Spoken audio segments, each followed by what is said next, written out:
से विधानसभा सत्र से जुड़ी इस वक्त की बड़ी जानकारी।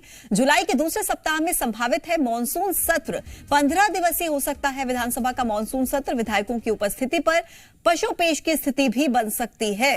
तो देखिए, विधानसभा सत्र को लेकर इस वक्त की बड़ी जानकारी आप तक पहुंचा रहे हैं। जुलाई के दूसरे सप्ताह में मॉनसून सत्र हो सकता है। संभावित है कि जुलाई के दूसरे सप्ताह में मॉनसून सत्र का आगाज हो। 15 दिनों के लिए मॉनसून सत्र रह सकता है ये विधानसभा का, और विधायकों की उपस्थिति पर अभी पशुपेश की स्थिति भी बन सकती है।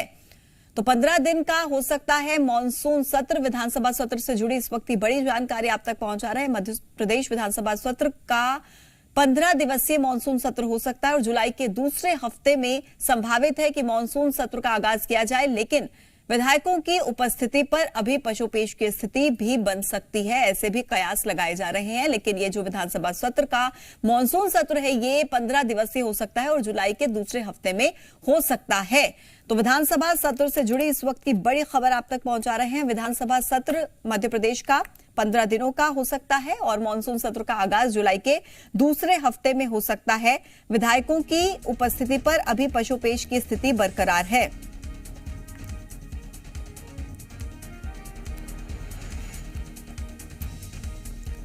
तो भोपाल से बड़ी खबर, विधानसभा सत्र से जुड़ी बड़ी जानकारी इस वक्त की आप तक पहुंचा रहे हैं। मध्य प्रदेश विधानसभा का मॉनसून सत्र जुलाई के दूसरे हफ्ते में हो सकता है और 15 दिनों का यह सत्र रह सकता है।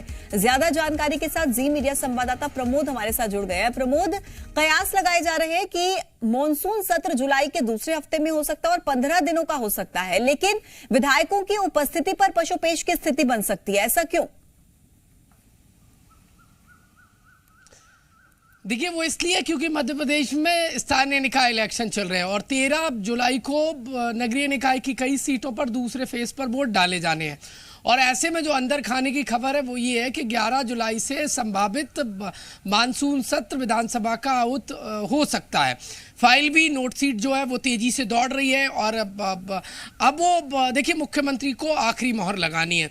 अब संसदीय कार्य विभाग तक ये फाइल पहुंचने वाली है और ये पूरी जानकारी विधानसभा सचिवालय ने तैयार की है। महत्वपूर्ण तो ये है कि वो विधायक जो लगातार नगरीय निकाय सीटों की जिम्मेदारी संभाल रहे हैं और यदि इस बीच में एमपी विधानसभा के मानसून सत्र आहूत होता है तो देखिए 13 जुलाई को वोट डाले जाने वाले हैं कई नगरीय निकाय सीटों पर, तो वो वहां की जिम्मेदारी संभालेंगे, वोट डालेंगे या फिर यहां पर उपस्थिति दर्ज कराएंगे। ये वो पशुपेश में पड़ सकते हैं क्योंकि विधानसभा में मौजूदगी भी विधायकों की महत्वपूर्ण हो जाती है और विधानसभा का मानसून सत्र जो ये रहने वाला है वो बेहद महत्वपूर्ण रहता है क्योंकि विपक्ष जिस तरीके से एग्रेसिव है, ऐसे में सत्ता पक्ष के जो विधायक हैं या फिर विपक्ष के जो विधायक हैं उनकी मौजूदगी बेहद महत्वपूर्ण हो जाती है। दोनों ही पॉलिटिकल पार्टियों के विधायकों की मौजूदगी मानसून सत्र में महत्वपूर्ण हो जाती है। देखिए, अंदर खाने की जो खबर है वो ये है कि एमपी विधानसभा का ये जो जुलाई के दूसरे सप्ताह में ये जो संभावित मानसून सत्र है ये 15 दिवसीय हो सकता है। पूरे 15 दिन का रहेगा और जो नोट सीट चल रही है उसमें तारीख ये है 11 तारीख से ये विधानसभा का मानसून सत्र हो सकता है और ये 24 तारीख तक चल सकता है। ये अंदर खाने की पूरी खबर है। लेकिन सबसे ज्यादा पशुपेश में विधायक हैं और वो इसलिए है क्योंकि नगरीय निकाय सीट के दूसरे फेज पर 13 जुलाई को वोट डाले जाने वाले हैं। तो ऐसे में अंदर खाने में जैसे ही ये खबर है तो विधायकों की मुश्किलात बढ़ने लगी हैं। वो अपनी सीट पर जिम्मेदारी उस दौरान संभालेंगे या फिर विधानसभा में मौजूदगी दर्ज कराएंगे।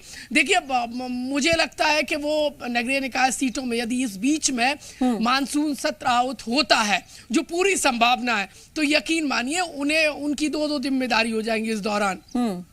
नगरीय निकाय सीट पर भी अपनी पार्टी को जिताना है, चाहे वो बीजेपी के विधायक हों या कांग्रेस पार्टी के विधायक हों। उतनी ही महत्वपूर्ण विधानसभा में मौजूदगी भी हो जाती है क्योंकि कई महत्वपूर्ण मुद्दे विपक्ष भी उठाएगा। विधानसभा में मौजूदगी भी और नगरीय निकाय चुनाव भी सबसे ये कश्मकश की और पशुपेश की स्थिति बनती हुई नजर आ रही है आने वाले मॉनसून सत्र को देखते हुए।